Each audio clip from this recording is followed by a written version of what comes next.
Sí, tú, para un segundo, porque esto te va a interesar en serio. En el norte de Perú, en un sitio arqueológico llamado Nanchoc, encontraron restos de hojas de coca masticada de hace unos 8000 años. 8000 años. Eso significa que, mientras en otras partes del mundo la humanidad recién estaba empezando a domesticar sus primeros animales, en los Andes ya existía una rutina diaria establecida: agarrar un puñado de hojas, metérselas en la boca y masticar durante horas mientras se trabajaba. No era un capricho ocasional, era parte de la vida cotidiana, tan normal como para vos tomarte un café antes de salir de tu casa. Y acá tenés que entender algo clave antes de seguir, porque si no lo aclaro ahora, todo el resto de este video te va a sonar raro. Masticar hoja de coca no tiene absolutamente nada que ver con consumir cocaína. La cocaína es un alcaloide extraído, concentrado y procesado químicamente a partir de la hoja, mediante un proceso industrial que recién apareció en el siglo XIX. Masticar la hoja entera es otra cosa completamente distinta.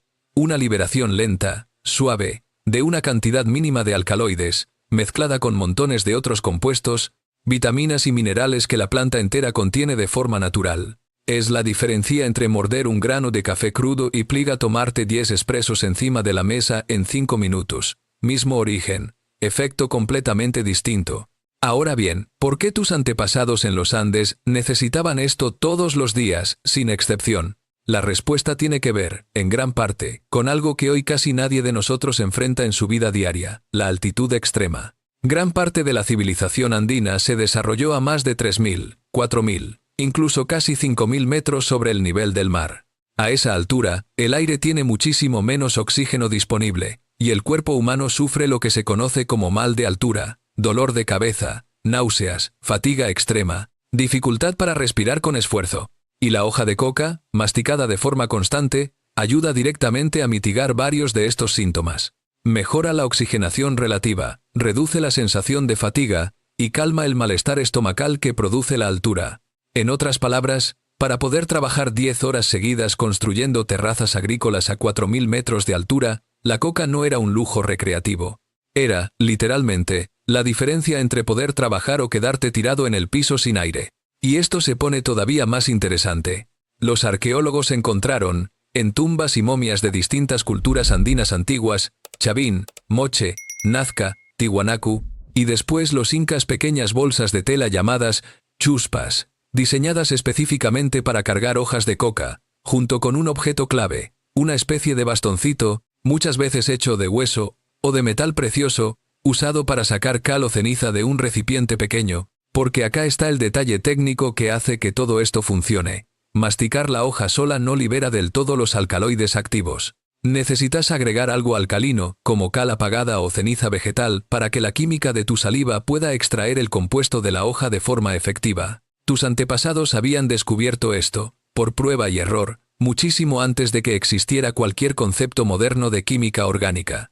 No solo sabían qué planta usar, sabían exactamente cómo prepararla para que funcionara mejor. Y esta práctica no era solamente una solución médica práctica para la altura.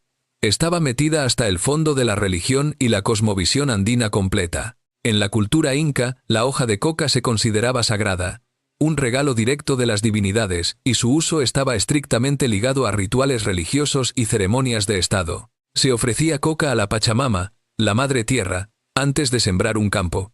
Se leía el futuro observando cómo caían las hojas al lanzarlas al aire, en una práctica de adivinación llamada coca payay. Y en las ceremonias más importantes del imperio, desde coronaciones hasta sacrificios rituales, la coca ocupaba un lugar central, casi al mismo nivel simbólico que el oro o las telas más finas. ¿Sabes qué es lo más loco de todo esto? Durante el imperio inca, el acceso a la coca en grandes cantidades estaba bastante controlado por el Estado.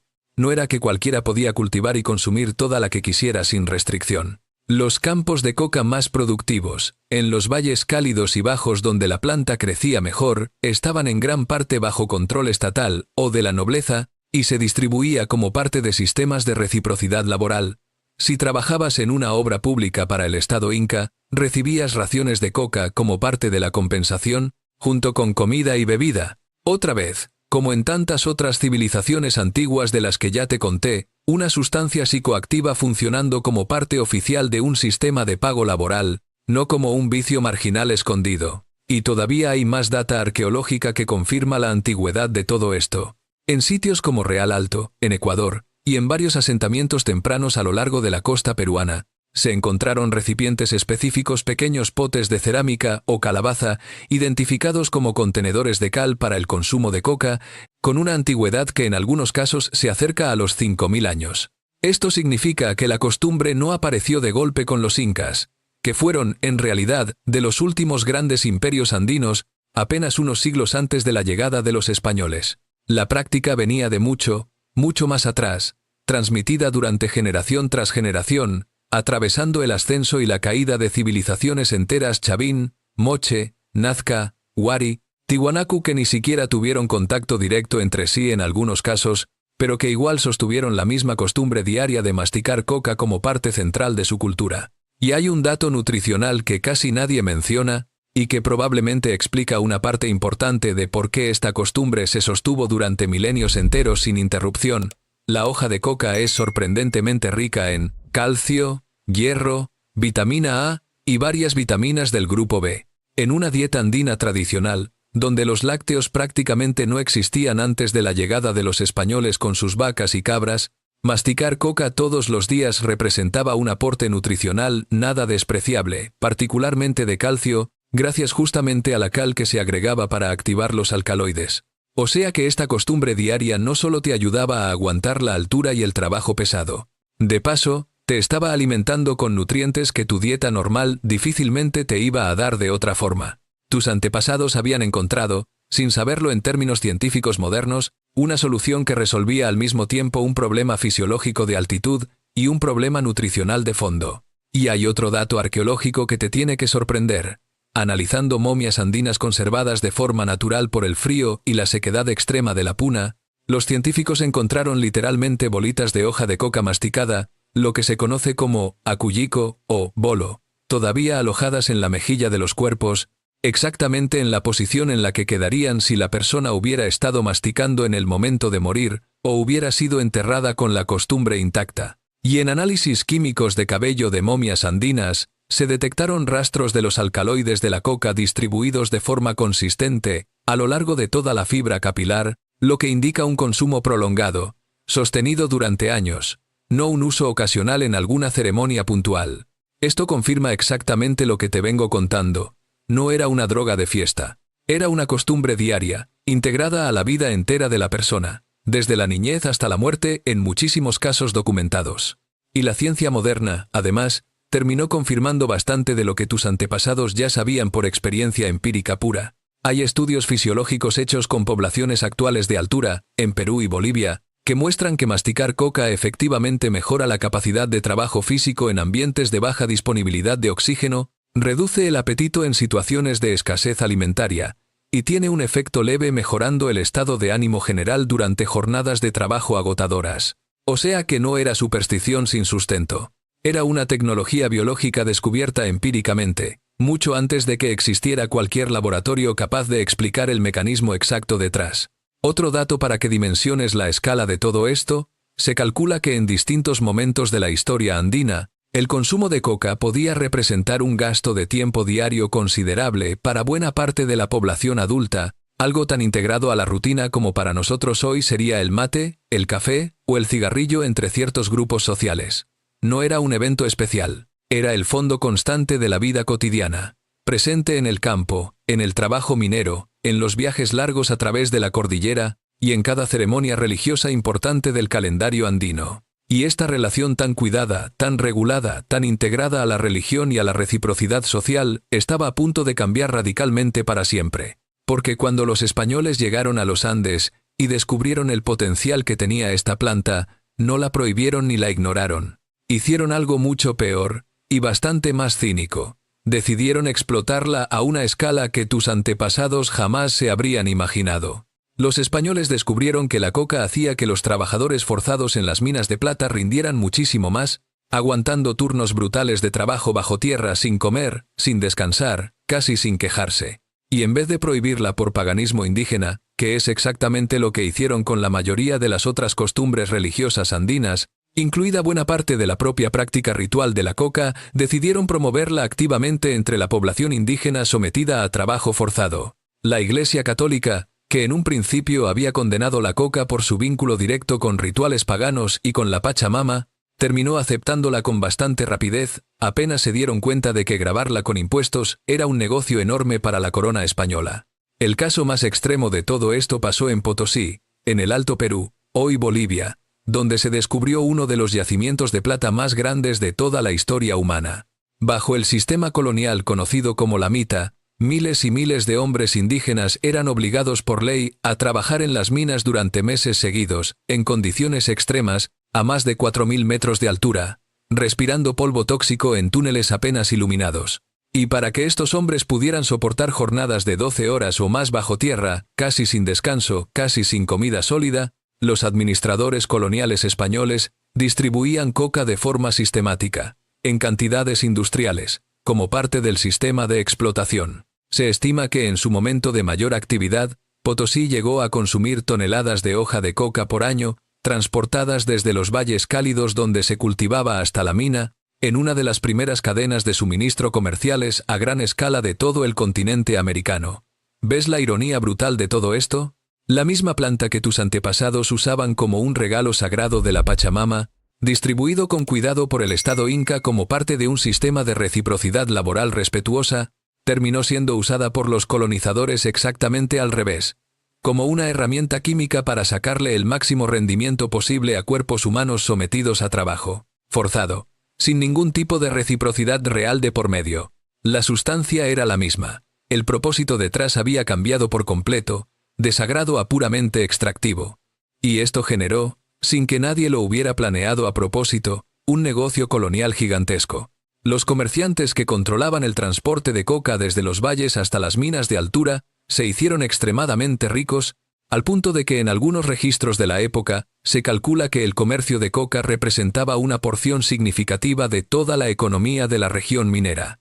La misma hoja que unos siglos antes era repartida por el Estado Inca como parte de ceremonias religiosas, ahora circulaba como una mercancía comercial pura, comprada y vendida para mantener funcionando el motor humano de la extracción de plata que terminaba financiando buena parte del imperio español en Europa. Ahora bien, a pesar de esta historia de explotación colonial tan oscura, la costumbre de masticar coca nunca desapareció del todo entre las poblaciones andinas. Hoy en día, en Perú, Bolivia y partes de Argentina y Colombia, millones de personas siguen masticando hoja de coca todos los días, exactamente por las mismas razones fisiológicas que tus antepasados descubrieron hace miles de años. Para aguantar la altura, para trabajar largas jornadas, para calmar el hambre y el frío en la puna. En Bolivia, la hoja de coca en su forma natural es completamente legal, protegida incluso por la Constitución del país, y se puede comprar en cualquier mercado como quien compra hierbas para el mate. Pero acá aparece una contradicción legal bastante absurda a nivel internacional. La Convención Única de la ONU sobre Estupefacientes de 1961, ese mismo tratado que ya te mencioné en otro video sobre el cannabis, clasificó también a la hoja de coca en su forma natural como una sustancia controlada a nivel global, prácticamente sin distinguir entre masticar la hoja entera, una costumbre milenaria, nutritiva, de bajísimo impacto psicoactivo, y consumir cocaína procesada, un producto industrial completamente distinto que ni siquiera existía cuando empezó esta costumbre. Bolivia peleó durante años, a nivel diplomático internacional, para lograr que se reconocerá esta diferencia, y recién en 2013 logró que la ONU aceptara una reserva especial, permitiéndole mantener el uso tradicional de la coca dentro de su propio territorio sin violar el tratado internacional. Así que la próxima vez que escuches la palabra coca, asociada automáticamente a un cartel, a una alerta de aeropuerto, o a una película de acción con tiros y persecuciones, acordate de esto. Durante 8.000 años, para millones de personas en los Andes, esa misma hoja fue simplemente parte de la rutina diaria de trabajar, sobrevivir a la altura, y agradecerle a la tierra por la cosecha. Nada más dramático que eso, durante casi toda su historia junto a la humanidad. Y para cerrar con algo que te va a hacer gracia. Si alguna vez viajas a Cusco o a La Paz, lo primero que te ofrecen en casi cualquier hotel para combatir el mal de altura, es un mate de coca, una infusión hecha con hojas de coca en agua caliente, servida con total naturalidad como si fuera una manzanilla cualquiera. Es tan común y tan legal en esos países que se vende en bolsitas de té en cualquier supermercado. El problema es que esa misma infusión, totalmente inofensiva y milenaria, puede hacer que un test antidrogas moderno dé positivo por trazas de cocaína, simplemente porque ambas sustancias comparten el mismo alcaloide de origen, aunque en concentraciones absurdamente distintas. Hay casos documentados de turistas y hasta de funcionarios de gobierno que, después de tomarse un par de tazas de este té totalmente legal comprado en un supermercado boliviano, dieron positivo en un control antidrogas al volver a su país de origen. Un té de supermercado, con miles de años de historia detrás, todavía hoy le sigue jugando bromas pesadas a la burocracia moderna del control de sustancias. Y hablando de bromas históricas raras, en algún momento vas a escuchar que la fórmula original de cierta gaseosa mundialmente famosa llevaba extracto de hoja de coca en su marial. Composición. Es verdad, aunque hoy en día esa misma marca sigue usando un extracto de coca completamente descocainizado, procesado en una fábrica autorizada por el gobierno de Estados Unidos específicamente para remover el alcaloide activo antes de que llegue a la fórmula. O sea que la planta que tus antepasados masticaban a 4000 metros de altura para aguantar un turno de trabajo, terminó, siglos después, convertida en un ingrediente saborizante industrial en una bebida que se toma en cada rincón del planeta, sin que casi nadie que la toma tenga la más mínima idea de esa conexión. Última cosa antes de que te vayas de acá. Dejé escondida una referencia a Potosí en algún punto anterior de este video. El primero que me diga en los comentarios dónde exactamente está esa referencia, se gana una cerveza a mi costa. De mentira, obviamente. Pero el shoutout en el próximo video sí va totalmente en serio.